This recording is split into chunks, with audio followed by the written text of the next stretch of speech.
Okay, and thank you again, Dr. Keeler. Yes, sir. Thank you, my brother. Yes, sir. And we are live. I Right. want to thank everyone for tuning in to a very special edition of Off the Record, the People's Podcast.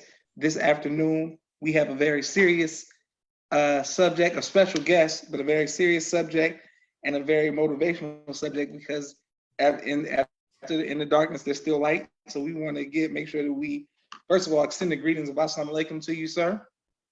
Walaikum salam, brother. Thank you for having me. Yes, sir. Thank you for coming on to give us some powerful information and to let us learn about you, sir. The first question that I have for you is, first of all, please extend the greetings to your family. Thank you all again for watching. What what can we do about the pandemic that is going on, dealing with Corona?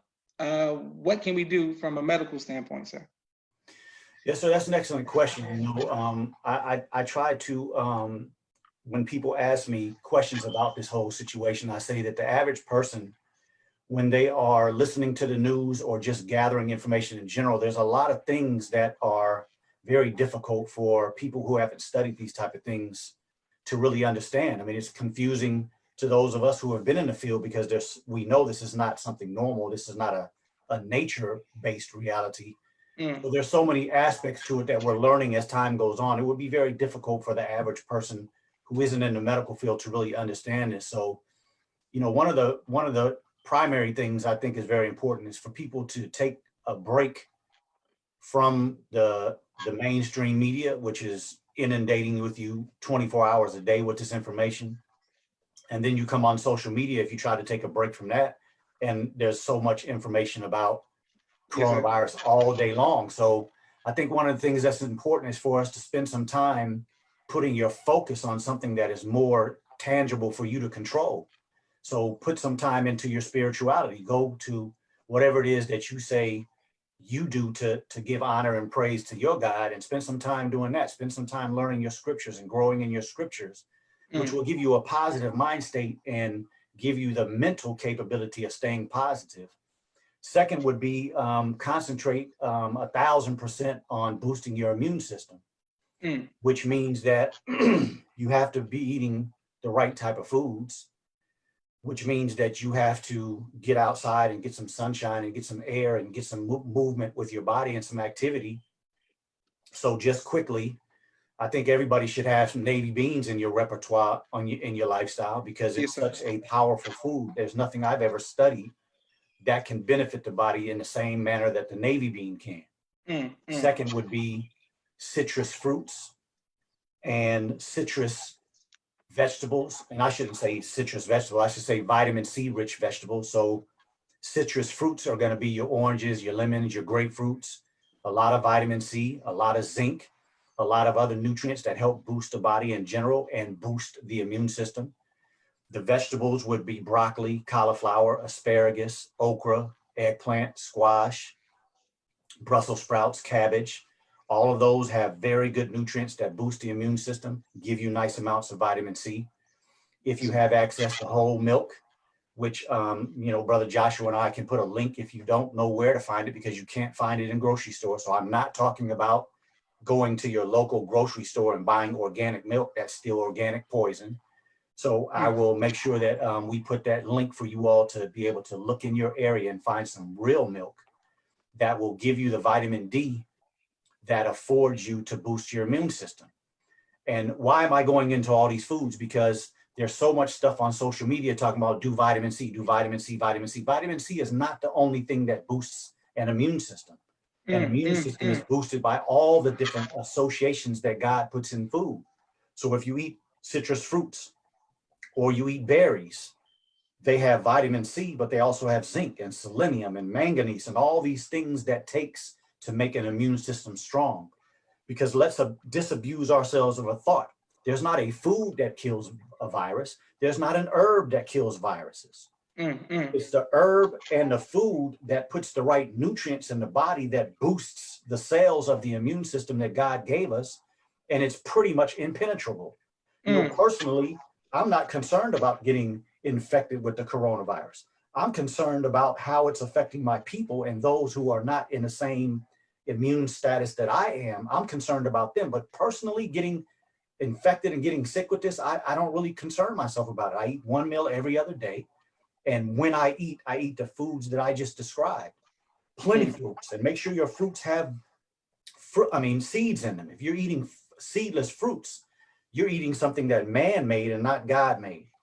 And so I Mm. hope that makes sense. And then lastly, I would say, if you're doing the positive thoughts, you're eating the right food, if you're getting exercise, then the next thing that you should do is rest.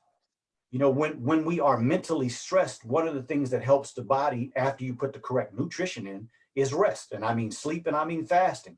So for all of you that are adults, you should be practicing fasting. And if you have children, you should try to make as long a period of time in between them eating as possible. So let your children tell you when they're hungry. Don't feed them on a time frame. That's not the way the body works correctly. And so those would be just the basic statements that I would make, bro. I think if people follow that information, the first thing is you can hear that nothing that I said is economically based. I didn't ask you to come buy something for me to put money in my pocket. Go and do the things that God put on this planet, which is a good diet, and all the other things are free. Yeah, I didn't say go to a gym. I said go outside. So go to Yes, a sir. park or go to your backyard, Yes, sir. wherever you can practice social distancing so you and your family are not getting around other people and increasing your chances of getting infected. But everything that I suggested are empowering measures that you can do, don't cost any money other than go and buy the food. And then I think that's the way that you can best serve yourself to make it through these times. Great question, brother. Thank you very much. And thank you very much, Dr. Akili. Sister Zaya says, absolutely. Okay, let me start from the top. Thank you all for watching again.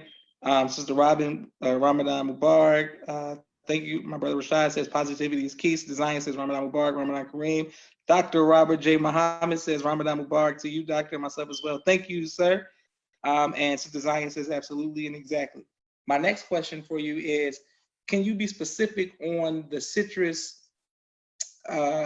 fruits that we can get from the grocery store? Like, if we don't have, like what's a grocery store? If you go to a grocery store and you want to get some citrus fruit, what would you suggest? Yes, sir. Good question. So firstly, I would suggest that in order to have a good immune system, you have to try to make sure that your diet is detoxified. So in this day and time, as the Honorable Elijah Muhammad mentioned in this wonderful book, How to Eat to Live, which I would suggest everybody get one if you don't have one and start reading it. Yes, sir. He tells us to eat the best of foods. And so in 2020, because we still have our mouth in our enemy's kitchen, that means when you go to a grocery store, you have to buy organic food. Mm. Why is that? Because organic, if we can trust those who are putting organic food out. Now, I'm not saying that we can trust all these people, but just put this in context. Yes, When sir. it says organic, it's supposed to be pesticide free, herbicide free. Pesticides is what kills weeds. Pesticides is what kills bugs and other insects. Yes, sir. Herbicide free. Herbicide is what kills weeds. GMO free and chemical fertilizer free. And so if you go into your grocery store, your fruit should have a number on the little sticker that's on there and should start with a 9. Mm. 5 numbers, and it should start with a 9. That's how you don't have to try to figure out whether this is organic versus that. You look at the number, and if it starts with a 9 and there are 5 numbers, that's supposed to be organic. So your citrus fruits are going to be primarily your orange, your grapefruit, your lemon, and your lime.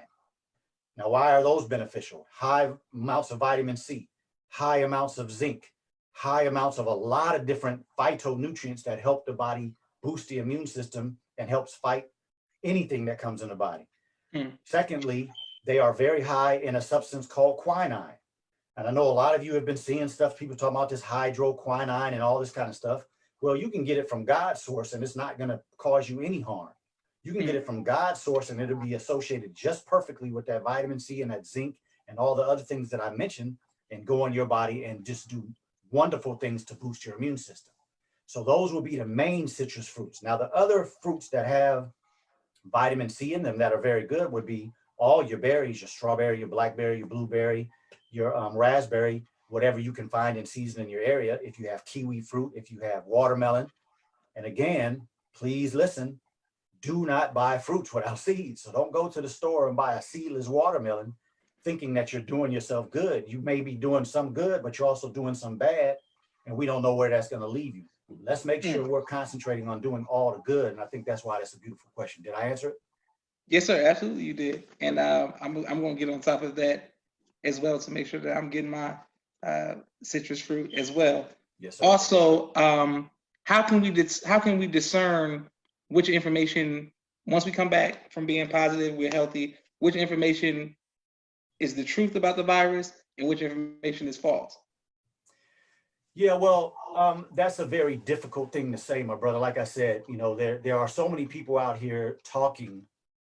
And, you know, the one thing that I have been honest about since I've been speaking on this situation is that I have studied virology, and I've studied it in depth. I am not a virologist, but as a physician, I had to know virology. What we are seeing is not congruent with anything that I study. And so my personal opinion is that any person that's out here saying that they're an expert, they're leading on. They're being a little more boastful than they should. The only people that really know what's happening with this virus are the ones that are in the laboratory that produced it in order to do the things that it is doing. What do I mean by that? The coronavirus, based on historical study, is an infection that was mostly in animals and infrequently would infect a human, and that would pretty much be in a human who has a very weak immune system. And even in a weak immune system, it will only cause mild cold symptoms. This virus is specifically attacking certain aspects of the body that I've never seen anything do before. And it's called an A system, ACE. Y'all don't have to worry about that. It's just a system that's involved in how the kidney, the heart, the lungs, and the brain works together to keep our blood pressure normal. Now, a normal virus can't come into the body and do something specific. A normal virus just comes in the body, implants itself into our cells, reproduces itself, and then continues to try to do that. When you start finding a virus attack something specific, it's been influenced by man. And so for any person to sit in front of us and act like you know so much about it, to me, it's just fluffing themselves up. And so I'm just being honest. The honest truth is that since Ebola and HIV and Zika and swine flu and bird flu and avian flu and SARS and MERS, none of these infections that I just mentioned are typical to what we study in nature. And so I am convinced 1000% that all of those have been engineered by humans. And in every single situation of all of those that I just mentioned, people that have the strongest immune systems are the ones that usually survive. People with the strongest immune systems may still get sick, but they usually fight it and make it through. And so I'm not here to pose as a coronavirus expert, but what I am is an expert in taking care of Black people. So if you listen to me, I think you may be successful. The only thing I can say, bro, is I think people should check me out. I'm the Ultimate Wellness Group on YouTube, Facebook, and IG. And the information that I've been giving since this whole situation started, I'm having people send me, you know, responses and giving me messages. Some of them don't want to be known in public and some of them don't mind, but they're saying that they've had major improvements in their body just in the last couple of months. So again, this is not patting me on the back. Everything that I say comes out of this Bible. And so that's why I suggested at the beginning, you have to get this book, you have to read this book, you have to start trying to apply that book, this book. And then if there's anything that I can do to help support what the Honorable Elijah Muhammad, the Dr. Honorable Elijah Muhammad, what he gave us, I may be able to help you apply some things, maybe help you understand some things with my videos and some of my presentations. But we have to do something different. In general, I always talk about Black people being able to look at our families and understand, you know, if you're another race or another ethnicity, this is not against you. It's just Black people are the least in this country when it comes to healthcare. And so I speak to my people because I know God gave me a benefit to help them. But what I'm saying can help every person, every color, every ethnicity, every country, every continent.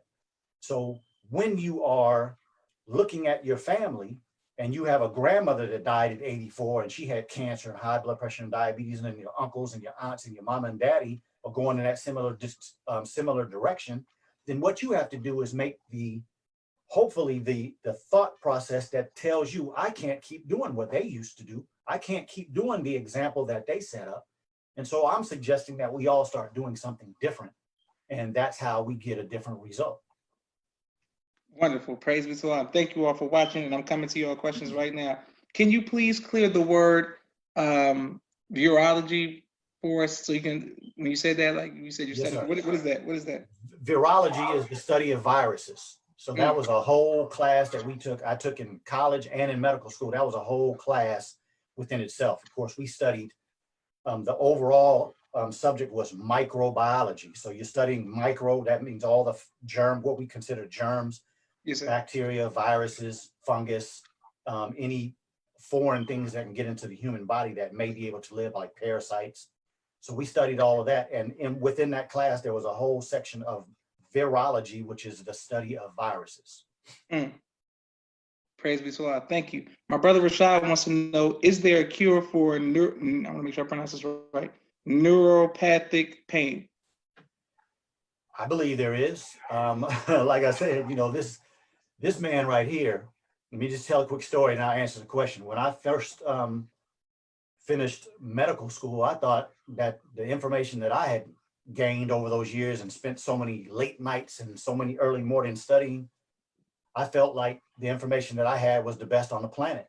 And it only took 7 years of practicing medicine to debunk that, because I had a nice growing practice, but I wasn't satisfied with the results that I was getting in my patients. I wanted to see people solve problems. I wanted to see people walk about a medicine. I was seeing some of that. I just wasn't satisfied. But this man tells us, the Honorable Elijah Muhammad, Dr. Honorable Elijah Muhammad, told us that you can heal chronic problems, that you can solve diabetes without medication, that you can fast and cure 90% of your problems. This blew me away. I'm reading this book and I'm like, damn, why in hell nobody told me this? How come I've never had any of my mentors say anything to me about fasting? All the years I've been studying medicine, all the years I've been in these hospitals, I have not heard one person that I look up to ever mention fasting.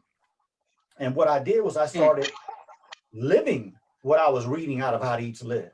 And so this has been a 17-year process. So if anybody hears me say anything and it sounds difficult, I've been practicing for a while. So 17 years, I have seen people through programs that I put together through the teachings of How to Eat to Live. I've seen people walk out of just about every medical problem that most of you have probably heard of. And so when it comes to a situation like diabetic neuropathy or any type of neuropathy, it depends on how long the problem has been there. It depends on what is the cause of the problem. But as the Honorable Elijah Muhammad says in this book, when he talks about diabetics, if we catch it in time, yes, you can solve any problem. And if anybody has any specifics, like if there's something specific that you want me to help with, you have to contact me, because that as a course is not what I'll be talking about on the show today. Just talking general information today. But that was a good question. Praise be to Allah. Thank you all. My sister Naima says, thank you for using this platform to give us vital information. No problem, Sister Naima. Sister Mariah says, Assalamu alaikum. She saw you the other night. Mentioned, let me make sure I'm reading this right, Sister Mariah. She said, mentioning adding the sea salt in our water. How often should we do that per day, or how much sea salt should we have a day? So, yes, ma'am. Yes, sir. Yeah, so the reason why I use sea salt in my water is because that is the definition of hydration. I usually have a bottle of water with me, but we're practicing Ramadan, so I don't. But in a typical, 16 ounce, just a small bottles of water, that's 16 ounces, I put a teaspoon of sea salt in it for myself. Now, if you're 5 feet tall and you weigh 100 pounds, I'm 6 feet tall, I weigh 180. So you don't need the same amount that I do. And so you may need to start with a quarter of a teaspoon or a half of a teaspoon if you're a smaller person. But during Ramadan, I do sea salt in my water every day, because the difference between drinking a regular bottle of water versus sea salt in water is regular water is going to run in, it's going to go with gravity, it's going to flow and clean out things and do whatever it does. But salt water or hydration is going to infuse that water more distinctly into the cells. And so it is an increased detoxification. It is an increased time that the water spends on the body.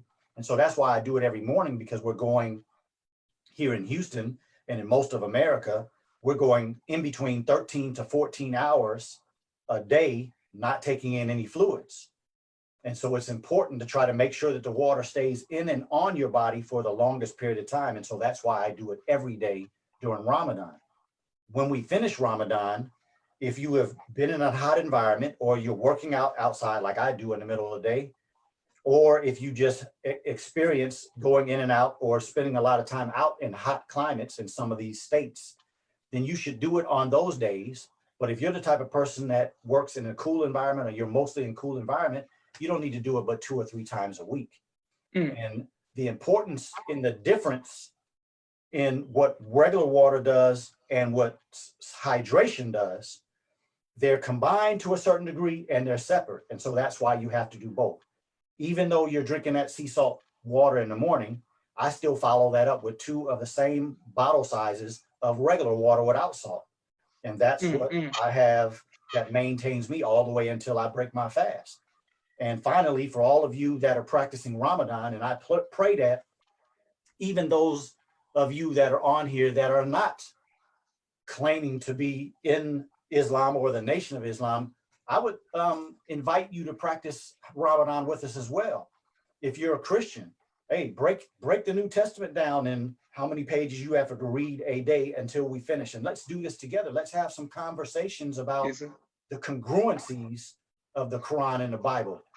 For the last 5 years during Ramadan, that's what I do. As I'm reading the Quran, because I have read the Bible more than I've read the Quran, when I read things, I'm like, man, that's something that says in such and such. And so I'm making my references. What in the Quran and what in the Bible is not similar, but the same. The only reason that is different is because there's a different prophet that said it. But at the end of the day, we could have the kind of conversations and the kind of interaction that would dispose of and destroy how the enemy has made a Christian and a Muslim think that there's something different. Beautiful. Praise be to Allah. Brother Janelle says, in the IV, is that the salt water, and what does that consist of? I'm assuming he's talking about in the hospital. Yeah, that's an excellent question. When you go to the hospital, the reason why you see most people with an IV line is because the majority of people on the planet are dehydrated. And so that bag that you get when you are in the hospital is, as most of you have seen, if you've gone up close, is NaCl. That's sodium and chloride, 2 very necessary nutrients in the body. And so the first question that I'll ask for us to put our thinking caps on is, if salt is bad for people, why is it that everybody in the hospital has a sodium chloride bag? All right. So sodium and chloride are 2 of the nutrients from the periodic table, which has 118. Please, everybody, while we're talking, just do a quick search while you're watching. Yes, sir. Yes, sir. And pull up the periodic table. Most of those nutrients on the top 3 or 4 or 5 lines of that periodic table are necessary in the body in very high amounts. We need plenty sodium, plenty potassium, plenty magnesium, plenty calcium, plenty oxygen. So these are the substances. When you do sea salt and water, you're getting it through the natural process. God made us to drink water.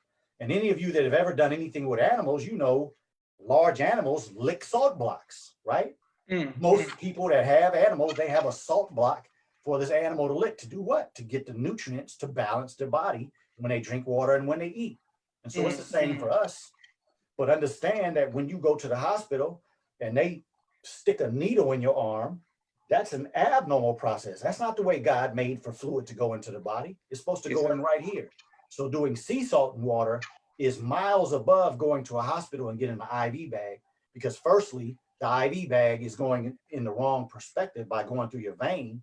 And then secondly, sodium and chloride is just 2 of the nutrients. We need all 118, just some more than others. So when you go into a hospital and you get a sodium chloride bag, it's throwing your body out of balance. It probably is doing some good because you're so dehydrated, but it is not balancing the body. And that's why I say that one of the worst things you can do as a person, if you're sick, is to go to a hospital. Your chances of getting better are slim. Okay, yes, sir. Okay. Tawana Tober is talking about not the little lady on the salt box. That's just the iodine. Okay. Excellent. My next question for you, sir, is how did you get into medicine? Oh, well, great question. So when I was 4 years old, I was sitting next to my mother, and we were watching a National Geographic channel when they were showing a heart surgery. And my mom said, I pointed to the TV and said, "That's what I want to do." And so, from that time, I mean, I don't remember ever wanting to be anything else. I had my little anatomy books when I was young. My mom said I used to walk around and tell my family members, you need to stop drinking, you need to stop smoking, and yada, yada, yada. So that was the beginning of it. And then, of course, going through school and doing all the preparation for it. It was really the only thing that I had on my mind. I had a one-track mind. There was no plan B. From the time that I could recollect that I wanted to be a doctor, that's the only thing that was ever on my mind to do. Of course, I fell into a lot of traps like a lot of young Black men, but my focus still was, even when I was doing stuff that was deviation from the goal, it still was the goal was there. And so I'm thankful to Allah for the blessings and all the protection. If I may just say something very quickly, I'm saying this because I want all of you that are listening to just do some inventory of your own life, and you can come to the same conclusion that I'm about to tell you I came to. And that is that God makes no mistakes, and your life is not a mistake. I'm supposed to be here with Brother Joshua. Brother Joshua is supposed to be here with me, and all of you that are listening, you're supposed to be here. And I don't mean that from an ethereal perspective. I mean that seriously. God knows what he's doing, and he connects people in the way that he wants to grow us and the movement and the resurrection and the mission that we're a part of. So as a young person, I was never into drinking because, I wanted to be an athlete, and my father used to always talk about take care of your body, take care of your body. So I really was never a drinker in high school. When I went to college, of course, I fell into the temptation with all my friends doing it. So I started drinking, and I have been behind the wheel of a car on many instances, way too inebriated to even think about getting behind a seat. And so one of my best friends from high school, I was supposed to leave college here in Texas and go back to California. And he was a tennis player. He was having a tennis match in Palm Springs.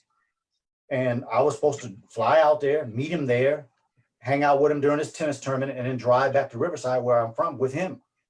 On his way back to Riverside, he was drinking and driving, which I had done with him before, ran into a tree, killed himself.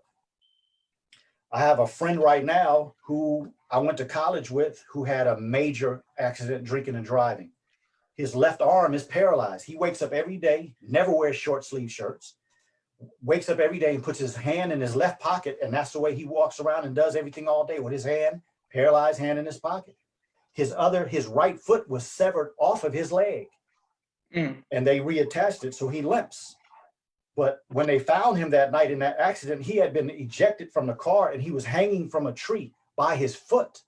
And the only thing that was keeping him from falling out of the tree and his foot still up in there was the skin and the tissue on the side of his leg. I have another friend in Chicago. Now, I'm saying these are people that, near and dear friends to me. I have a friend in Chicago who is paralyzed from the neck down in a car accident. He was the passenger. The driver was drunk, fell asleep. They went up a hill and rolled down the hill. I was supposed to be in that car with them. We were in Nashville. I was in medical school. We were supposed to go to Kentucky to a wedding and then come back. Last minute, I had a project that came up that I just couldn't do it. I had to stay and finish my project, so I didn't go. But I was supposed to be in that car. And so I'm saying that because I'm so thankful that Allah blessed me. Yes, sir. Yes, sir. More that Allah blessed me than it was anything that Brother Akili did to become a doctor. But he allowed me to make it through all of the bad decisions. He allowed to make it through all of the difficult reality that comes with trying to be a doctor. But the fact that I'm right here in front of you all, based just on those 3 examples that I gave you, it's not a mistake. So that's why I would have to say, more than anything I ever did, God blessed me to be a physician. And so I got to go all out to do my best I can to help my people and people in general, because this is a gift, and I didn't have anything to do with it. Great. So wonderful. And thank you all for thank you for your transparency, and thank you all for continuing to watch the People's Podcast. How did you break out of drinking? How did I what? Break out of drinking. Like, how'd you stop drinking? Honestly, it was the Nation of Islam. It was my interest in the Nation of Islam. By the time, well, I'll say this, that higher education in America doesn't increase civility. I graduated from medical school still drinking 40 ounces and smoking weed and acting crazy, fighting, all kind of stuff, right? Yes, sir. But in reality, as a physician, if a person walks into my office and they're an alcoholic, how can I, as an alcoholic doctor, really help them? If I have a drug addict that walks in my office and I'm addicted to drugs or I'm using drugs, how can I really help them? And so this was what was, like I said, it was just a few years of practicing medicine. And I was at the point where I was like, man, this ain't it for me. It was because of those type of things. I felt like a hypocrite drinking, cheating on my wife and smoking weed and all the other silly stuff that I was doing. But yet people were trusting me with their lives. I knew there was something wrong with what I was doing. And I couldn't blame anybody else. But it was Minister Louis Farrakhan. And the way, like, he got me at the Million Man March. When I was at the Million Man March, I was like, man, if that brother right there tell me go kill 50 people tomorrow, man, 50 people better be scared for their life. Yes, but the point that I'm getting to is that Minister Louis Farrakhan started speaking to my soul. And then here in Houston, Brother Isaiah Muhammad came by my office one day. We sat and we talked, and Allah guided me to have a desire to get back into the community. I had been working so hard to build my practice and working so hard to become a physician that for many years I had to take a step back from working in the community. But it was Brother Durst Muhammad, Brother Danny Muhammad, Brother Isaiah Muhammad from Houston, Texas, that nurtured me, that spent time around me, that kept, making suggestions, hey, watch this by the minister, read this scripture. And so it was always those type of things that started to make me say, okay, now I see how God is trying to grow me into a responsible physician, where when a person walks in my office, I don't have to feel lacked in any perspective, because I'm striving in every aspect of my life to be a better man, to be a good physician, to be a true physician. And so that's how I came out of it, bro. Starting to spend time with them, my drinking started to decrease. And then by the time I got registered, which was July 5th, 2009, I had completely put the bottle down. And to be honest with you all, to this day, I have absolutely no desire. I mean, I'm very much like the minister. I mean, you could put my favorite, you could put Grey Goose, Hennessy, anything, right? Put a whole pile of that weed up here, and it's gonna sit there because I have no desire for it anymore. And the only thing that I can say is praise be to Allah for that. Wonderful. Praise be to Allah. Okay, and thank you all for continuing to watch the People's Podcast. I have some questions from the audience. Before I get to these questions from the audience, thank you all very much. I have to make sure I always honor and give a shout out to the people who sponsored the People's Podcast. Our brother in St. Louis, Supreme Men. Also, if you would like to sponsor, Cash App J Imagination, we will promote your business, Facebook, Twitter, Instagram, and YouTube as well. Supreme Men's Clothing, St. Louis, Missouri, 10835 West Florissant Avenue, 63136 is the zip code. The phone number is 314-528-5555. Please make sure you all support our brother in St. Louis. Got some of the best clothes out there. You're going to keep you fresh. You're going to keep you dripping. Designersofcomposure.com and Khalid's Boutique on Instagram. That's for high-end fashion for the women, and they can do some great things. Our sister Tia Vinos Muhammad out of St. Louis has Raising Black Millionaires cards that deal with economic empowerment and teaching young children the path to economic and financial freedom. Also, my brother Rashad and his business partner Jamal, video production and editing on Street Premiere. Please make sure you all reach out to them. They got a drone camera. They're doing a lot of great things this summer. My sister Miriam has a coloring book and the children's book, ABC I Love Me. It is on Amazon. Make sure you all get that. My second book is Cleopatra. It is on Amazon. It's a children's book. Love Yourself. Amazon, thank you all for the support. Last but not least, my father's book, A Soldier in the Movement of Christ, AbdulSharifMuhammad.com. Thank you all for supporting. And please like, subscribe, and share on YouTube so we can keep the People's Podcast going. My next question for you, sir, is from the audience. It is from Sister Tawana Tobert Muhammad. She says, Okay, wait, no, that's not what's from. It's from Sasha Smidget. ASA, sorry, just joining. Is there a certain type of salt that is recommended? Is Celtic salt better? Should we only use salt with iodine? Okay. First of all, Tawana Tober Muhammad, that's my wife. Okay, I was next okay. to Tawana. Secondly, bro, I'd like to first of all thank you for having such a wonderful platform and the work that you do. You know, I spent a little time with your father out in Los Angeles when we were doing that training in Dianetics. Your father didn't say a whole lot, but he certainly was always a good example, and I really appreciate him and you for what you do. I know the fact that you spent so much time with him, bro. I know some of that infused into you. So thank you very much, and I'll be supporting you soon for your podcast because I got a book coming out too, right? So hey, okay. Yes, sir.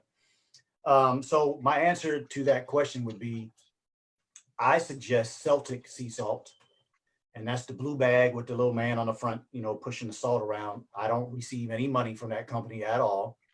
It's just the research that I've done. That company seems to have a higher nutrient number than the other companies.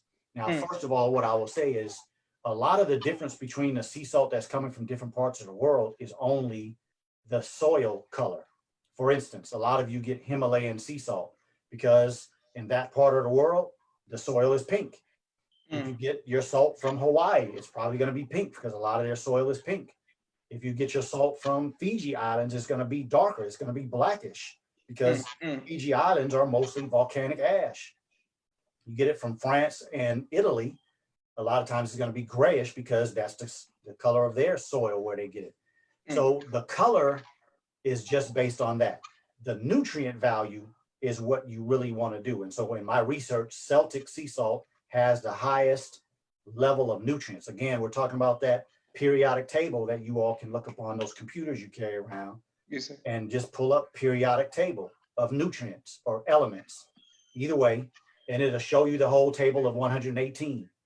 And so my understanding is that Celtic sea salt averages between 96 to 112 of the nutrients that consist of 118 nutrients. Now, some of the other ones are range from like high 80s into the hundreds. So they're all good. I'm not knocking any one in particular. I just would prefer to use the one that I've studied as the best, and understand that when you are using salt for your water, you also need to use that type of salt when you're cooking your food. And that's another way to introduce it into your body, because that's the key. The Honorable Elijah Muhammad says that everything in the earth is in the human body, and the body is made up of everything that's in the earth. So you don't need a lot of gold. You know, you want to bling on the outside of your body, not on the inside, right? Yes, sir. You don't need a lot of gold and silver and cadmium and cobalt and those type of things, but we do need a lot of sodium. We do need a lot of the other things I mentioned a few minutes ago. And yes, iodine is one of those, but I wouldn't concern myself too much with iodine. If you get natural sea salt, and understand that when you buy sea salt, the ingredients should say only sea salt. If there's anything else in the ingredient list, put it back. You need to research another brand. When you get that good sea salt in your body, and some of those, it will have some iodine, but you also can get iodine in some of those foods that I mentioned, like cabbage and Brussels sprouts and asparagus. So again, when I talk about eating correctly, the foods that I mentioned that the Honorable Elijah Muhammad said, you don't need to concern yourself with taking this or that supplement, going to buy these vitamins from the store. No, why? I'm in front of you as a man who's been practicing how to eat to live, as I said, for 17 years, and I haven't taken a vitamin since 2003. I haven't taken herbs since 2003. Why? Because I know I'm getting it in the food. And so let me disabuse one other thought process. A lot of people say, oh, you got to take supplements because the nutrients are not in the food. Well, how the hell are you getting them in the vitamin and the herbs that you're taking? You can't play games with a scientist. The same way the nutrients can wind up in an herb, the same way the nutrients can wind up in this food supplement product that you're putting out there is the same way you can get it in the food. The problem is that we have a misconception of how this body works. Mm. We think indulgence and overindulgence is the key. And the Honorable Elijah Muhammad in this book, another reason to get it, he tells us that if we eat one meal a week, we can live to 1,000 years. Mm. He says the least you can eat, the longer you live. The least you eat, the better your immune system. So we've been lied to. The system of medicine in this country has lied to us. The more you eat is not the best. So trust that what is in the foods that God put on this planet Earth for you will serve you well. And we can live a lot longer by decreasing how much we do and not increasing how much we do. Powerful. And thank you very much, Dr. Keeley. I'm coming to you all's comments. Praise be to Allah, Brother Janelle. Welcome salams to Teresa Pearl. Beautiful bear witness of Brother Janelle's sister. Okay. Oh, this is Tawana says, is your client the one that you were using on How to Eat to Live? If so, how has that helped his immune system? Is my client, is she referring to the sea salt water? These comments becoming so late, bro. I can't speak on specific which comments. Okay, we'll go to Sister Shantana Muhammad. Assalamu alaikum Ramadan Mubarak. Praise be to Allah. She's just saying that. Brother Craig Conwell says, can you, Assalamu alaikum, Brother Craig, can you touch on how Dr. Charles Liebert, the Harvard PhD scientist, biologist, and chemist, who is world-renowned expert in viral nanoscale devices, may have something to do with weaponizing the corona in China and corona inside of ourselves? First of all, I understand what he's asking, and I do. I have done some research, but for me to comment on that, it would just be speculation. So I'd rather not. Okay, yes, sir. My sister Miriam says, "Peace, family, peace, Mimi. Thank you for joining." Sister Sasha Smidget says, "Beautiful to her answer, and thank you so much." My next question is, Dr. Keeley, why did you join the fraternity that you joined? Good question. Well, to be honest with you, when I first got to college, coming from California, you know, there aren't any Black schools in California or anywhere near California. Mm. So the whole Black experience, you know, of course, I always grew up and always spent a lot of time around Black people, but the Black college experience I had never been exposed to. Mm. So when I got to Prairie View, you know, looking at the different fraternities and organizations, I really never had any desire to join any of them. I mean, again, like I said, I was laser focused on medical school, and unfortunately, I believe that sometimes we have a tendency as adults to influence younger people that you can't just enjoy the journey. And so, you know, that was part of my thing. I was laser focused on becoming a doctor, but I was like, hell with this, I'm gonna enjoy some of this. That's yes, going sir. on. Yes, sir. You know what I'm saying? So after I started just, you know, intermingling and kind of watching things, you know, Kappa Alpha Psi was the one that attracted me. But then once I got the news that you had to get your behind whooped and all that kind of stuff, I definitely was not down with it, because I wasn't with nobody putting their hands on this. Yes, sir. But you know, when I first got to Prairie View, there were some difficulties going on in just a lot of the fraternities, and I just happened to be asked, you know, by a brother. Of course, I had a close friend that was in it, so of course it was attracting me, but I just didn't want to get beat down. I wasn't interested in that. But a brother came and he asked me, he said, you know, we want you. You know, there are certain of us that have kind of watched you and we kind of, you know, witnessed the things, and they asked me to come and be part of this line. That was spring '87. Mm. And I kind of felt honored that he asked me that, and I did it because, you know, to be honest, you know, I think a lot of times, you know, in situations like that, some people are very abusive. And, you know, that was the thing. I just wasn't with, I never really have ever been a person that you put your hands on me, I'm not going to come back with equal or greater rebuttal. Yes, sir. And so, you know, that was really just something that really just kept me away. It was like, man, I really can't see people putting their hands on me and making me do all this crazy, weird stuff. And, you know, I'm just not down with it. But it was that question, man. He I mean, really just picked me up, and it was one of those influences. He had a 6-pack of beer, and he said, look, man, I just want to, you know, just talk to you for a minute. So we just rolled around the campus, rolled down the highway, and he just talked. And yes, sir. I just really felt honored when he was finished. And it was a type of brother that I looked up to, you know, because of my friend was in the fraternity. I did spend time around some Kappas, Mm, but it was never, you know, a lot of people said I was you know, a nut rider, a jock rider, you know, that kind of stuff. But it really was never that to me. When I came from California, I didn't know anybody in Texas. I came with my cousin, and when I got to the campus, there were 2 other guys that I knew. So I knew 4 people in Texas. And, you know, so when I get here, the person who's introducing me people is a Kappa. So a lot of the people I'm meeting are Kappa. So I spend time around them, but I was never, you know, one of them type of people that was running, you know, kissing their behinds and all that kind of stuff to get in. Yes, sir. But, you know, I'm thankful that I am a part of it. It's a wonderful organization. I've met some very good people, and, you know, like anything, there's some good aspects to it. There's some bad aspects to it. But at the end of the day, I'm thankful I've had some good experiences, good people, and, you know, I'm proud to be in it. Praise is wonderful. And thank you all for watching. Thanks, Sister Risa. Thank you, Brother Jason and Brother Craig Conwell as well. My next question for you, sir, what has been your greatest trial as a physician, and how did you overcome that? My greatest trial as a physician would be reading How to Eat to Live. I know that might sound crazy to some people, but in all honesty, it was the biggest and the hardest, most difficult trial of my life. I remember the first time I picked it up as a physician. Now, I read it in high school because my father suggested that I do. I read it again in college. I read it in medical school.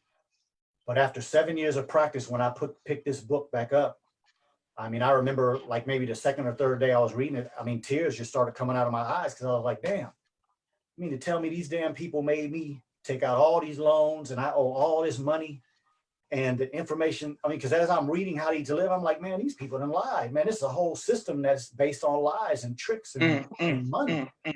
And so that was very difficult. I mean, I was angry as hell, but who am I taking it out on? You know what I mean? I can't go back to my medical school and blow it up. That's mostly Black people there. You know what I mean? Can't go down to the hospital and do like some of these crazy people, just start shooting up people. That wouldn't solve no problem. You know what I mean? Yes, sir. So it was difficult. I mean, to sit and I would say, I think that the statements that did the most for me were the 3 I mentioned earlier. The one that said that you don't have to treat diabetes with any medications. I mean, when I read that, I was like, what the hell is this man talking about? Because I have never even considered any other way to take care of a diabetic. And then the statement that he said, 90% of our ills can be corrected with fasting. What? And then chronic diseases can be solved if you just do like I'm saying, eating like I'm saying. I was like, man, this is crazy.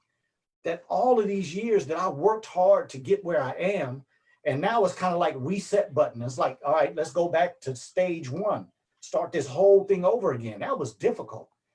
And, you know, it was the beginning of a lot of trials, but I would say that was probably the most difficult to come to the conclusion that Dr. Sebi, Dr. Layla O. Africa, Dr. Ali Muhammad, Dr. Afua, and other people were saying is that this system is a lie. This system is not the truth. And of course, when I first came out of school, I was like, these niggas right here is some damn quacks. But then at that point in my life, I appreciated them for being strong enough to stand up against a system that really was a lie. And I'm not here to say that there isn't any value in the medical system. There is some value. But if you don't have a person like me to help you see the value, you might get tricked. And so that was the big slap in the face, bro. That was like, you know, don't ever train and come in the ring overweight and fighting Mike Tyson in his heyday. I got knocked the hell out. Yes, sir. Yes, sir. Yes, sir. Okay, beautiful. Sister Shantana, I don't know if you're brother, Sister Shantana Muhammad says, I bear witness to that. Hold on, I saw another comment. I'm coming back to the comment. Somebody was talking about the HBCU, Charles Drew in California. I saw that comment as well. What has been your greatest joy as a physician, Dr. Keelan? What I've experienced over the last 17 years and watching people with so-called incurable, watching people that have gotten, you know, basically a death sentence from a physician's mouth. And if I may explain that so you all understand what I'm saying, when you're sitting across from a person, which I have had to do, and tell them you have HIV, when I'm sitting across a person and I tell a person, look, the test came back, you have cancer. Or, you know, some people will come to me like I've told a story before about this little black lady that was a patient of mine since I first started practicing medicine. I always would tell her, you know, you need to stop smoking. You need to stop smoking. And then the day after I was her physician for about 8 or 9 years, she had a little lump right here on her throat. It was very small, probably about the size of a pea. And when I touched it, she asked me what I thought it was. And I said, well, you know, I'm not the type of person that's going to lie to you. The way it feels, the way it's stuck to something, it's not movable. That's probably cancer. And so for all of those years that she smoked, she got to the end of her life. And of course, her answer to me all those years was like, look here, little doctor, I've been smoking longer than you've been alive. So I'm not going to stop today just because you say so. And when it came to the end, when she couldn't swallow, when she couldn't even drink water, she died a horrific death. She said, I wish I had never touched a cigarette in my life. And so, you know, after experiencing those type of things and then coming out of that and going into practicing based on how to eat to live, I've watched people walk up out of that death sentence when people say things that just destroy their spirit. I've seen people walk out of medical problems that were supposed to be progressive and that they would never improve from, like multiple sclerosis and sarcoidosis and HIV and hepatitis. And I mean, just so many things. So the joy that I get now practicing medicine from a perspective of helping people through God's information is so enjoyable. It's so fruitful. It is unmatchable. I mean, you know, because there's no amount of money that can compare with the joy that I get when I watch somebody say they've never felt better, or when I work with an adult and they start talking about the fact that they feel like they did when they were in their 20s and now they're 60 or 70. That's just the type of experience, bro, that will number one, always bring me joy, but secondly, always make me know that my responsibility, the reason why God kept me through all of the stupidity that I was involved in as a young man, he brought me here to be an example and a conduit, because there's some young people either listening to this or some young people that I'm interacting with that's going to take it to another level, and they'll be standing on my shoulders like I stand on Dr. Aleem's shoulders.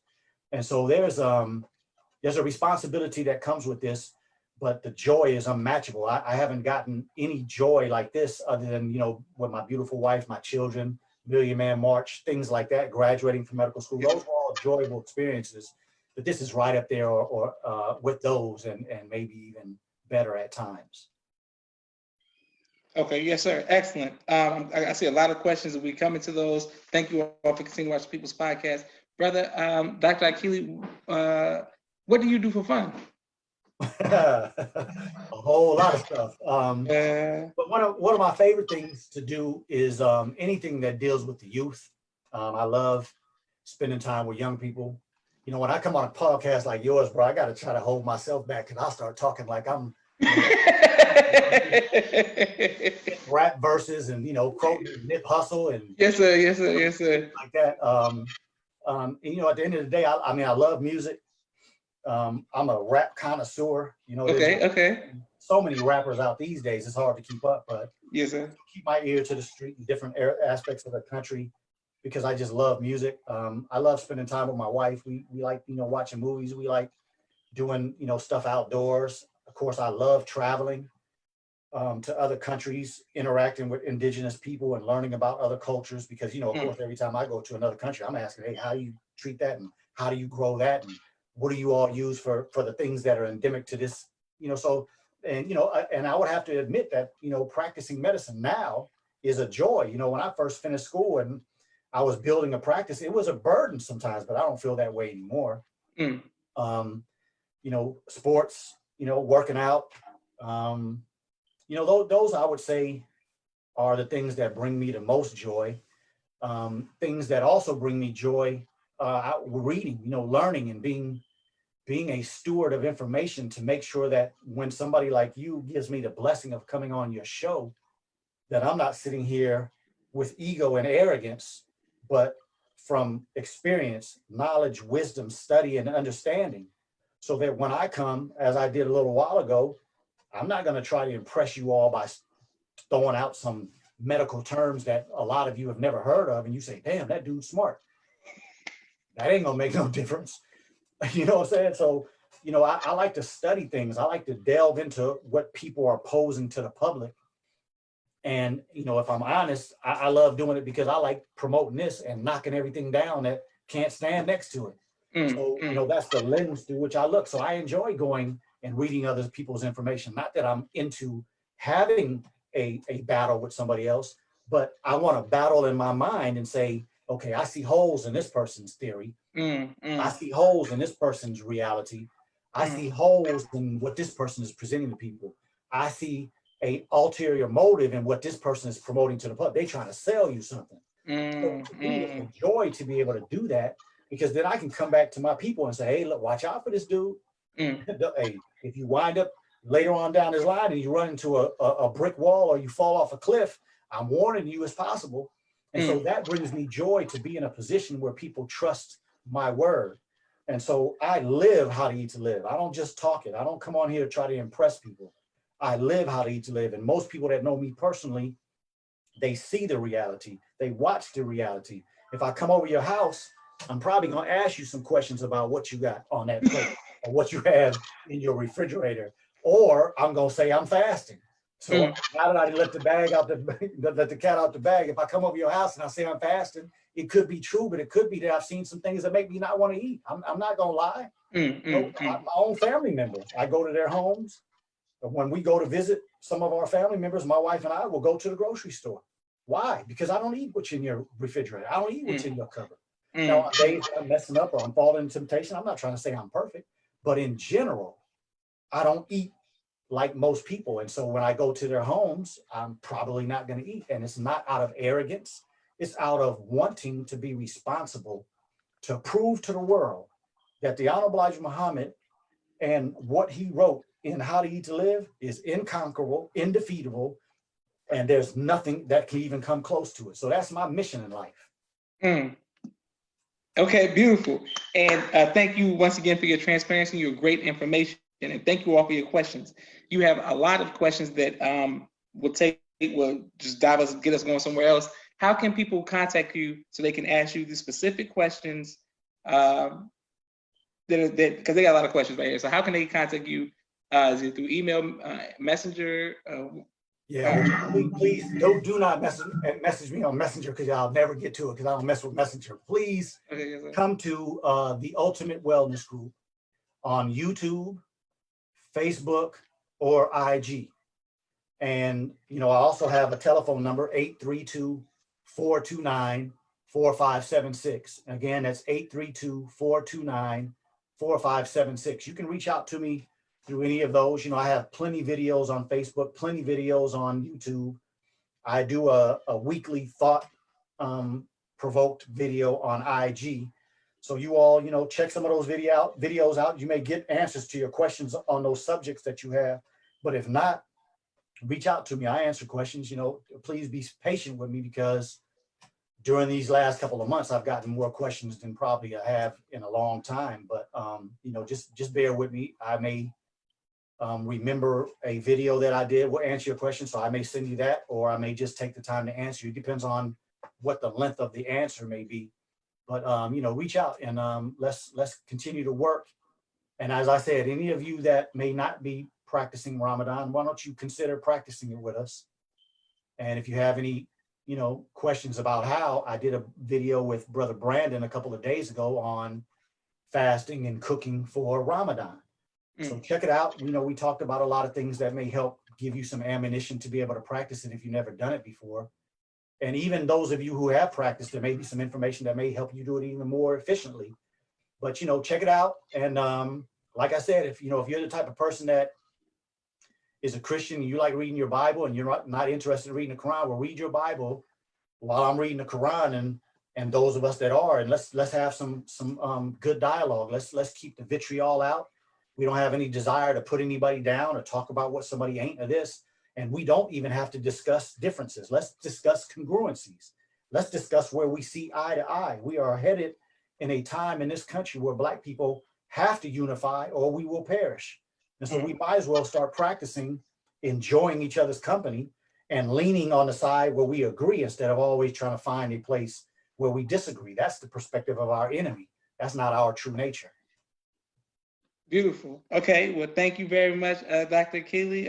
Please, I can't stress this enough to thank your wife and thank your family for their sacrifice. Thank you for being a positive role model in the community and in the nation. That's why I always ask people who are in fraternities, people who graduated.